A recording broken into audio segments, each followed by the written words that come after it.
अध्यक्ष महोदय, आपके कार्यकाल को लगभग सवा सवा महीने से 140 दिन से अतिरिक्त दिन हो चुके हैं और आपके माध्यम से क्षेत्र में जनहित के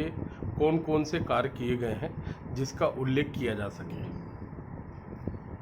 देखिए, नगर पालिका परिषद के गठन के बाद से ही नगर पालिका की जो परिषद है उसके सहयोग से और हमारा पूरा यह प्रयास है कि नगर को कैसे हम स्वच्छ बनाएं, कैसे नगर को विकसित करें और कैसे एक नगर को सुंदरता हम लोग भव्यता दें। उसके लिए निरंतर जो है सभी के सहयोग से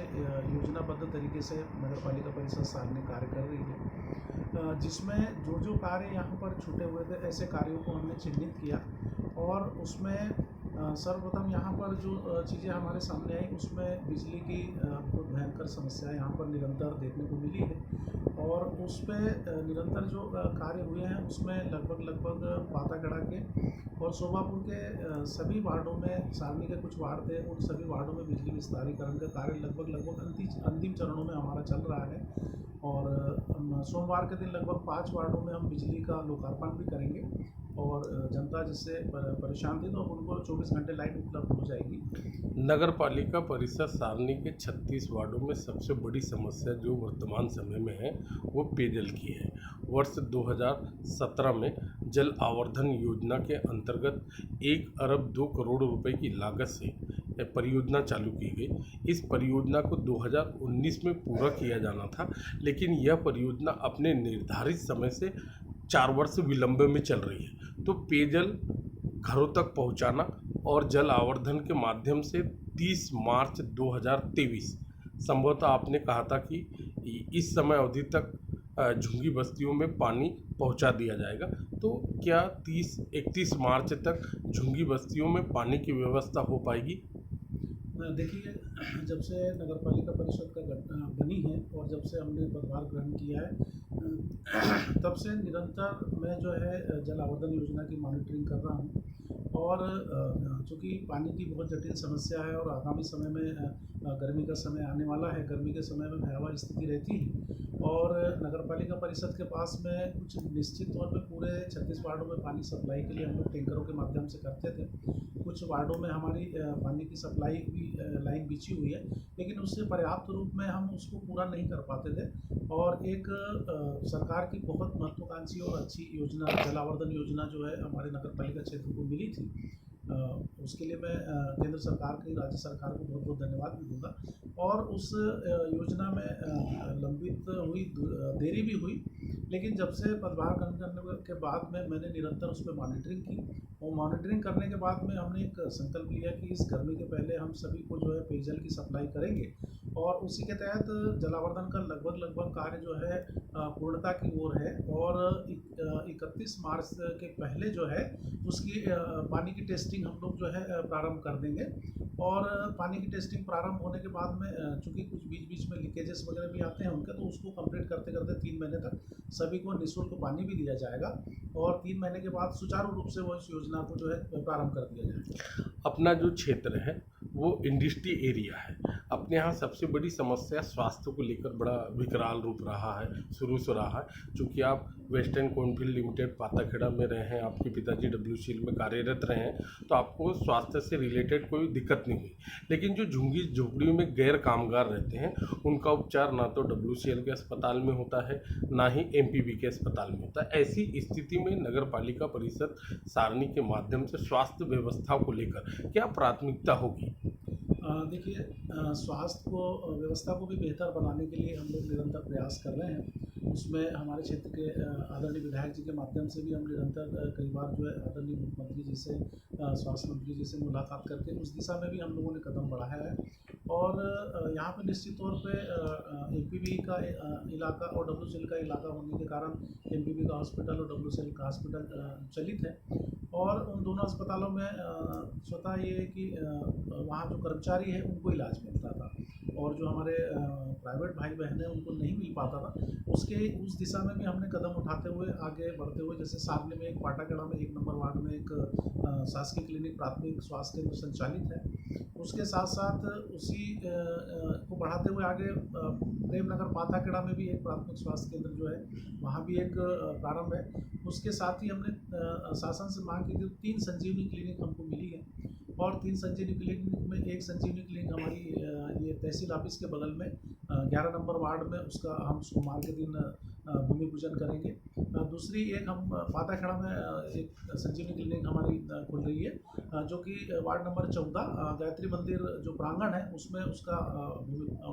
भूमि पूजन करेंगे। और एक WCL की जो शोभापुर की डिस्पेंसरी थी उसको स्वास्थ्य विभाग ने हैंडओवर ले लिया है। उस डिस्पेंसरी में बेहतर व्यवस्था बना करके और सुचारू रूप से एक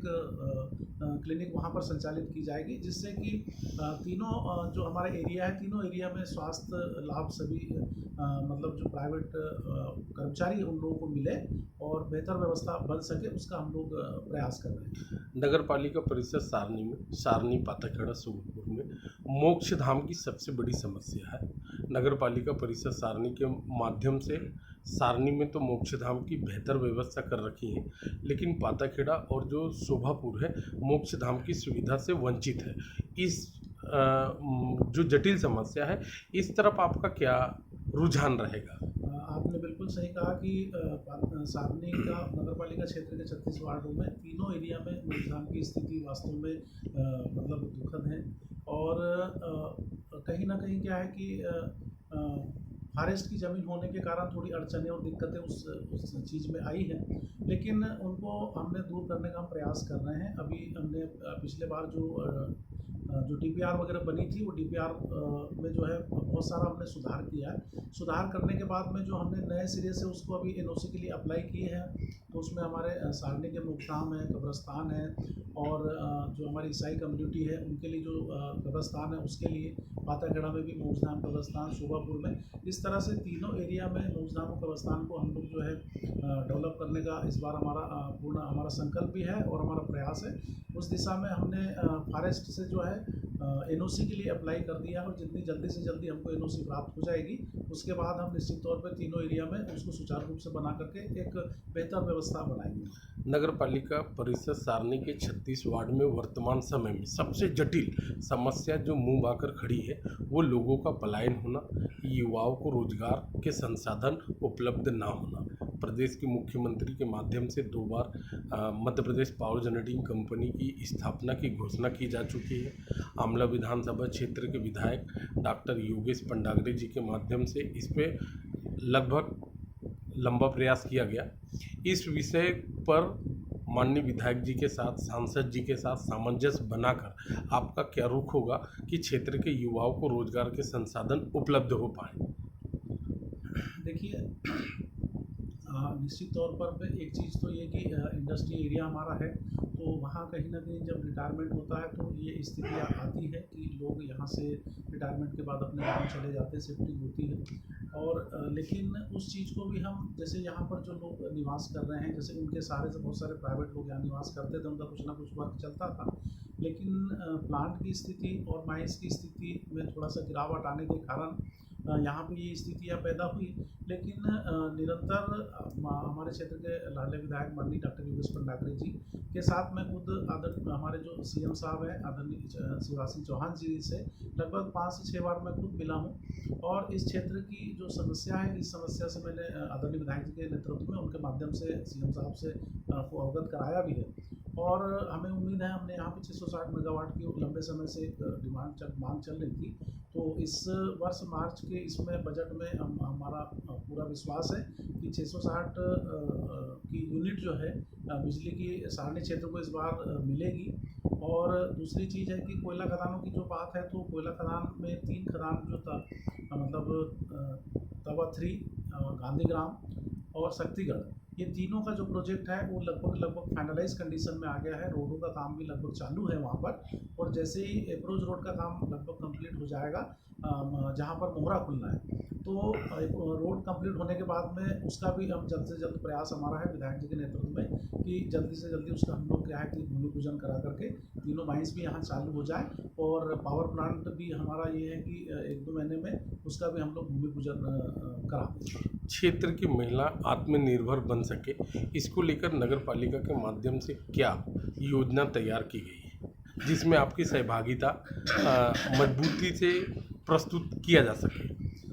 इसमें एक चीज़ मैं ये बताना चाहूँगा कि क्षेत्र में महिलाओं को भी स्वरोजगार से जोड़ने के लिए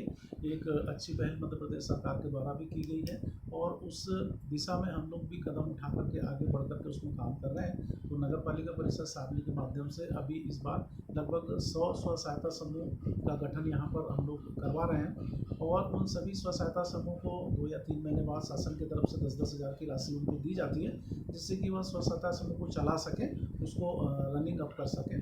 और उसके साथ साथ उन महिलाओं को स्वरोजगार से कैसे जोड़ा जाए उस दिशा में भी हम छोटे छोटे कुटीर उद्योग के माध्यम से जैसे घर में जो है अगरबत्ती बनाने का कार्य है, मोमबत्ती बनाने का कार्य है, अचार है, पापड़ का कार्य है और ये घरों में महिलाएं जो है सिलाई करती है उसका कार्य है। ऐसे छोटे छोटे कार्यों के माध्यम से उनको रोज़गार दिलाने के लिए हम लोग भी प्रयास कर रहे हैं और निश्चित तौर पे ये सब काम जब यहाँ चालू हो जाएंगे तो उनकी आर्थिक स्थिति भी मजबूत होगी और कहीं ना कहीं क्षेत्र में जो थोड़ी सी पलायन की और बेरोजगारी की स्थिति है उसमें भी सुधार आएगा।